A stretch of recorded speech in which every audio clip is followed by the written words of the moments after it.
రక్తపు మడుగులో ఉన్న శిశిరను చూడగానే శిశిరా అని గట్టిగా అరిచాడు శశాంక్. హాయ్ గైస్, ఓ మనసా దరిచేరనియ్యవా మరోసారి. ఎపిసోడ్ 10లోకి వెళ్ళిపోదామా? భవానీ భవీస్ రాసిన ఈ స్టోరీ చాలా ఇంట్రెస్టింగ్గా ఉంది కదా. నాకైతే పిచ్చ ఇంట్రెస్టింగ్గా ఉంది. అందుకని నిన్న ఏకంగా 3 ఎపిసోడ్స్ ఇచ్చేశాను. ఈరోజు మనం 10 ఎపిసోడ్లోకి వెళ్ళిపోదామా? ఇక ఆలస్యం ఎందుకు? నిద్రలో నుండి ఉలిక్కిపడి మేలుకున్నాడు శశాంక్. అతని ఒళ్ళంతా చెమటతో తడిసిపోయింది. అతని గుండె వేగంగా కొట్టుకుంటుంది. పక్కనే ఉన్న టేబుల్పై వాటర్ బాటిల్ చేతిలోకి తీసుకుని గటగటా తాగేశాడు.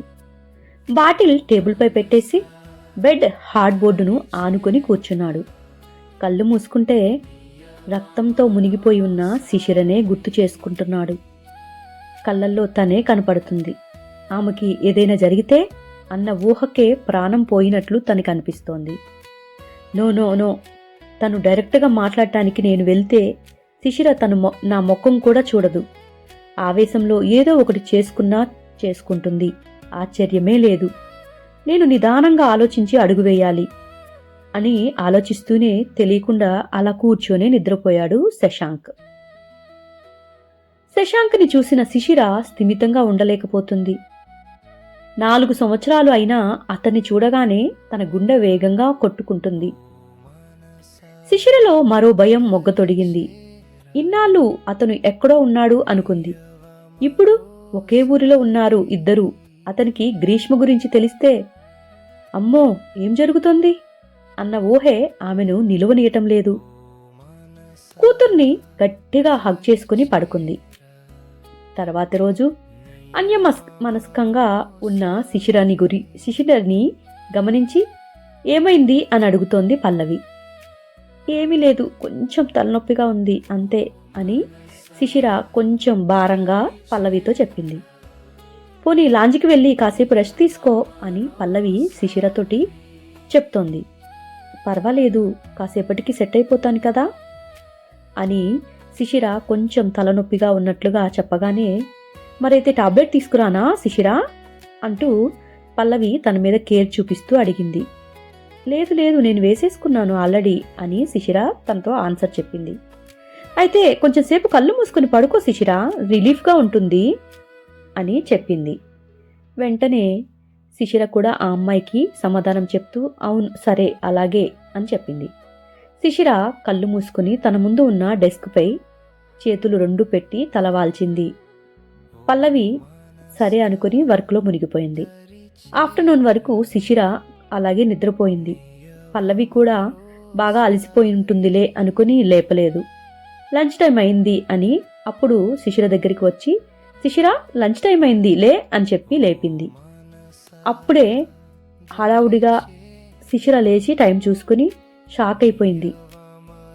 లేపవలసింది కదా పల్లవి, ఇంత టైం నేను పడుకుంటే ఏమనుకుంటారు అందరూ అని కంగారుగా చెప్పింది.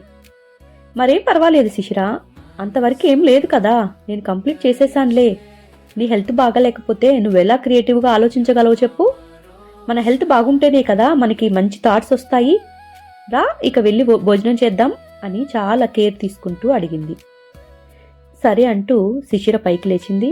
ఇద్దరూ కలిసి క్యాంటీన్కి వెళ్లారు. అప్పటికే అక్కడ తనూజ, శృతి, గీతతో పాటు లల్లి కూడా వీళ్ళిద్దరి కోసం వెయిట్ చేస్తూ ఉన్నారు. అందర్నీ పలకరించుకుని తెచ్చుకున్న లంచ్ షేర్ చేసుకుని అందరూ తింటున్నారు. అలా కాలం మెల్లిగా గడుస్తోంది. శిశిర సత్యవేణి గారి ఫైల్కి దూరంగా ఉంటోంది. దాన్ని పల్లవినే పూర్తి చేయమని తను వేరే వాళ్ళ ఫైల్ తీసుకుంది. తను ఎట్టి పరిస్థితుల్లోనూ శశాంక్కి ఎదురు పడకూడదు అనే ఆలోచన వలన శిశిర అలా చేసింది. మరోవైపు హేమంత్ గారు టీ తాగుతూ ఉన్నారు. తన ముందు కూర్చున్న వ్యక్తిని అంచనా వేయటానికి ట్రై చేస్తున్నారు. ఆ వ్యక్తి, సార్ మీరు ఈ కంపెనీ ఎలాగో మంచి వ్యక్తి చేతిలో పెట్టాలి అని అనుకుంటున్నారు కదా, ఆ వ్యక్తిని నేనే అవ్వాలని నా కోరిక. మీ బిజినెస్కి ఈ బిజినెస్కి అస్సలు పొంతం లేదు. మీరు మేనేజ్ చేయగలరు అని అనుకుంటున్నారా అని హేమంత్ అతని మాటలకి ఆన్సర్ చేశాడు. అతను అన్ని బిజినెస్లు ఒక్కటే అని నా అభిప్రాయం. డిమాండ్ ఇంకా సప్లై, ఇదే మనం ఇచ్చే క్వాలిటీని బట్టి డిమాండ్ ఉంటుంది. మీరు ఇచ్చే క్వాలిటీ బాగుంటుంది కాబట్టి వస్త్రాలకి మార్కెట్లో మంచి పేరు ఉంది. ఇక మా బిజినెస్లకి వస్తే అన్నీ నాన్నగారు స్థాపించినవే. నాకు కొత్తగా ఏదో ఒకటి చెయ్యాలి అని తపన ఉంది. పైగా ఇప్పట్లో బాగా ట్రెండ్గా ఉన్న మార్కెట్ అంటే ఫ్యాషన్ అనే చెప్పవచ్చు కదా అని అన్నాడు అతను. నువ్వే ఒక కొత్త బ్రాండ్ పెట్టి నాకు పోటీగా రావచ్చు కదా. జీరో నుండి స్టార్ట్ చేసి మొదలు పెట్టడం తెలివైన లక్షణమా, లేక మంచి స్థాయిలో ఉన్న బిజినెస్ సొంతం చేసుకోవటం మంచి విషయమా, మీరే చెప్పండి అని అన్నాడు. హేమంత్ చెప్పిన మాటలకి ఆ బిజినెస్ మ్యాన్, ఆ మాటకి హేమంత్ గారు నవ్వేశారు. నువ్వు చాలా కన్నింగ్ అబ్బాయే, కష్టపడకుండా విజయం సాధించాలి అని అనుకుంటున్నావా అని అడిగాడు. అతను, కష్టం లేకుండా ఏది సాధ్యం కాదు. ఒకప్పుడు చాలా లాభాల్లో ఉండే మీ వస్త్ర పరిశ్రమ ప్రస్తుతం తన కళని కోల్పోతుంది కదా. మార్కెట్లో బ్రాండ్కి ఉన్న గుర్తింపు వలన ఇంకా నడుస్తుంది, కానీ లేకపోతే ఎప్పుడో మూతపడిపోవాలి. ఇప్పుడు నేను తీసుకున్న లాభాల్లోకి తీసుకురావటానికి నేను 1 సంవత్సరం పైగా కష్టపడాలి అని అన్నాడు. అయితే అన్నీ తెలుసుకున్నావు అన్నాడు. అప్పుడు అతనికి ఎదురుగా సమాధానం చెప్తూ ఆ బిజినెస్ మ్యాన్, అవును, బిజినెస్ చేయాలి అని అనుకున్నప్పుడు అన్నీ తెలుసుకోవాలి కదా సార్ అన్నాడు. హేమంత్ గారు అతని మాటలకి నిట్టూరుస్తూ మౌనంగా టీ తాగుతున్నాడు.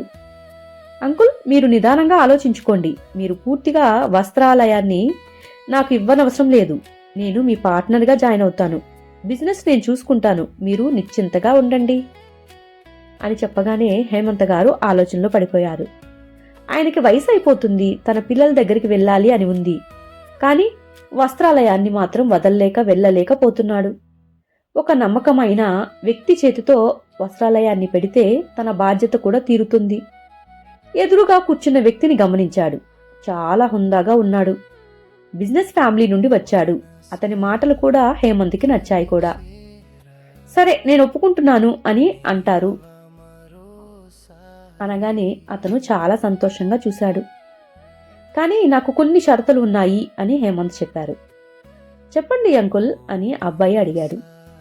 వస్త్రాలయాన్ని నా పిల్లలతో సమానంగా అందులో వర్క్ చేసే ఎంప్లాయీస్ని నా పిల్లలు అని అనుకుంటున్నాను. ఇప్పుడున్న వర్కర్స్ని జాబ్ నుండి తీయకుండా ఉండాలి మీరు అని చెప్పాడు.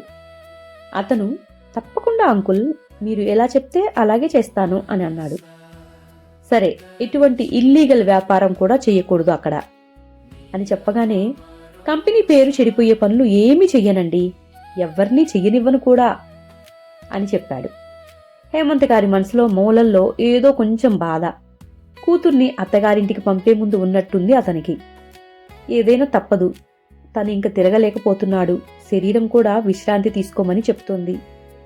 తను బతికి ఉండగానే వస్త్రాలయాన్ని ఒక మంచి వ్యక్తి చేతుల్లోకి వెళ్తే సరి, తర్వాత తమ పిల్లలు ఎలాగూ వదిలించుకుంటారు దాన్ని.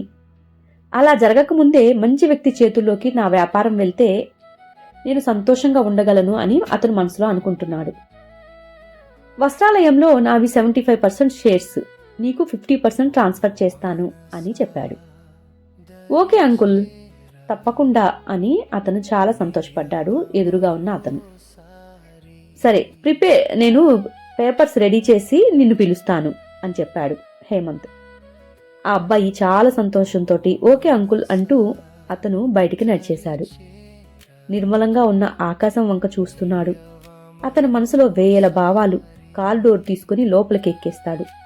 కారు స్పీడుగా తమ కంపెనీ వైపుకు దూసుకుపోతోంది. మరొక వైపు పనులు వేగంగా పూర్తయ్యాయి. వస్త్రాలయ షేర్స్ అతని పేరుపై ట్రాన్స్ఫర్ అయ్యాయి. షేర్ హోల్డర్స్ మీటింగ్ పెట్టి అనౌన్స్ చేస్తాను అని అంటారు. హేమంత్ గారు అంతకంటే ముందుగా నేను కొన్ని పనులు చేయాలి అని అంటాడు అతను. ఇక ఈ కంపెనీ నీది, దాని బరువు బాధ్యతలు నీవి. నీకు గణేష్ని పరిచయం చేస్తాను, అతను నీకు ఏం కావాలి అన్నా చేస్తాడు అని గణేష్ని పిలిచాడు హేమంత్. గణేష్ని అతనికి పరిచయం చేసి కొత్త సీఈఓ అని పరిచయం చేస్తాడు. గణేష్ని తీసుకుని అతను అక్కడి నుండి వెళ్ళిపోయాడు. గణేష్తో కొన్ని పేపర్స్ని ఇచ్చి, ఇవి ఎంప్లాయీస్ కాంట్రాక్ట్ పేపర్స్, రేపటికల్లా అందరూ దీనిపై సంతకాలు పెట్టాలి అని అంటాడు ఆ కొత్తగా వచ్చిన బిజినెస్ మ్యాన్. గణేష్ వాటిని తీసుకుని ఓకే సార్ అని అన్నాడు. ఆఫీస్కి వెళ్ళి ప్రతి ఒక్కరిని తన క్యాబిన్కి రమ్మని కాంట్రాక్ట్ పేపర్స్ ఇస్తాడు.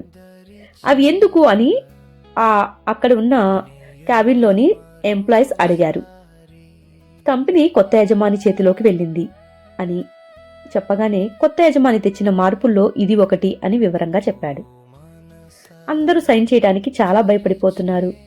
భయం ఏం లేదు, ఇక్కడ ఉన్న ప్రతి ఒక్కరూ తనతో సహా వీటిలో సంతకం పెట్టాలి అని, దీనివలన అందరికీ ఉద్యోగ భద్రత మరియు కంపెనీ నష్టపోకుండా ఉండేందుకు ఇలా చేస్తారు అని తానే ముందు సైన్ చేసేశాడు.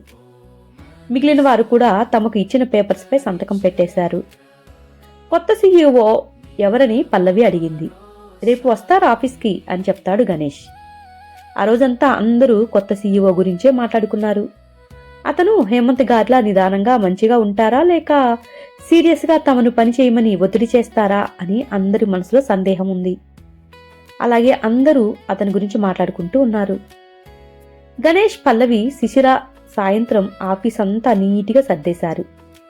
లల్లి కూడా వాళ్ళకి సహాయం చేస్తాను అని ఉండిపోతుంది. సీఈఓ క్యాబిన్ కూడా నీటిగా సర్దేశారు అందరూ.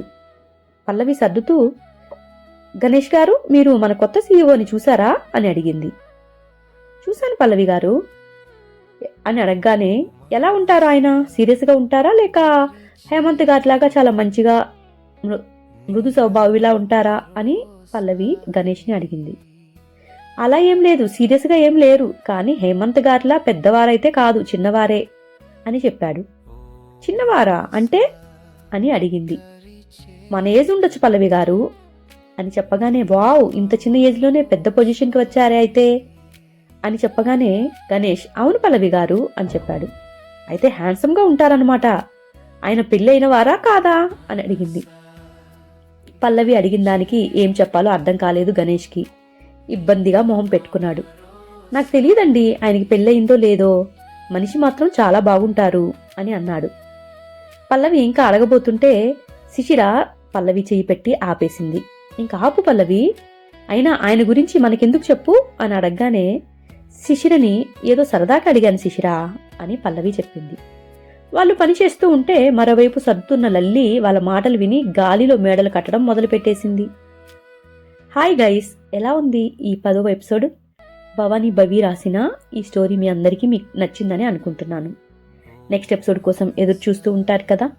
నా ఛానల్ని సబ్స్క్రైబ్ చేసుకోకపోతే సబ్స్క్రైబ్ చేసుకోగలరు. ఆల్రెడీ చేసుకొని ఉంటే మీ ఫ్రెండ్స్కి కూడా షేర్ చేయండి. మీ వలన ఒక్క 2-3 కొత్త సబ్స్క్రైబర్స్ వస్తే నేను చాలా హ్యాపీ ఫీల్ అవుతాను. అలాగే స్టోరీ విన్నవాళ్ళు కొంచెం ప్లీజ్ ఈ స్టోరీ ఎలా ఉంది, ఇంట్రెస్టింగ్గా ఉందా లేదంటే ఎలా ఉంది అనేది కామెంట్ పెడితే మాకు చాలా ప్రోత్సాహంగా ఉంటుంది. తప్పక చేస్తారు కదా. సరే, ఇక ఉంటాను. నెక్స్ట్ ఎపిసోడ్ కోసం ఎదురు చూస్తూ ఉండండి. Bye. Thank you very much.